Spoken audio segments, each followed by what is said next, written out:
તમે વકીલને કેમ રોકો છો? એડવોકેટને કોર્ટમાં આવતા રોકો છો તો કેમ દરવાજો જવા દો? એડવોકેટને કેવી રીતે? હા તો એ જવા.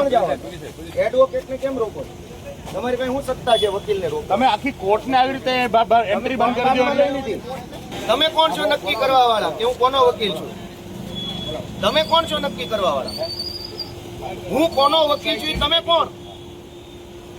તમે વકીલને કોર્ટમાં નહીં જવા દો. તમે અમને ગુચવશો ને અમને અંદર જવા દો. એક એટલે વકીલને અદાલતમાં જતા કોણ રોકશે ભાઈ?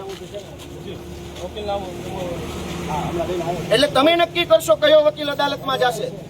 અરે પણ ઈ જે હોય એડવોકેટને કોર્ટમાં આવતા કેમ રોકો છો? એડવોકેટને કેમ રોકો છો? હું વકીલ છું. વકીલને કોર્ટમાં આવતા રોકો છો તમે? વકીલ કોર્ટમાં નહીં જાય. અરે હું વકીલ છું.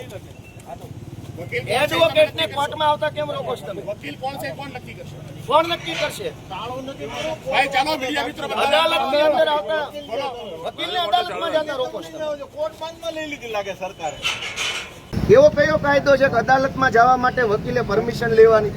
હાઈકોર્ટમાં જવાની પરમિશન નથી. થોડાક આ બાજુ આવી જજો કે પેલો તમે કોને પૂછો છો? કોની પાસે પરમિશન લેવાની? ગેટ ખોલાવો જલ્દી ચાલો.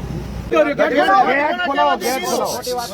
સાહેબ સાંભળો, કોર્ટ ભાજપની કોર્ટમાં કોઈને પૂછી ખોટી વાત કરો. ફોન તમે અમે રાજનીતિને ફસાવો જલ્દી કોર્ટ ખોલાવો. કોર્ટમાં જવા માટે કોને પૂછવું પડે? કોર્ટમાં જવાની પરમિશન ક્યાં હોય? ઓપન કોર્ટ છે. જજ સાહેબને થોડું પૂછવાનું છે કયો વકીલ આવશે ને કયો નહીં આવે. જજને પૂછવાનું.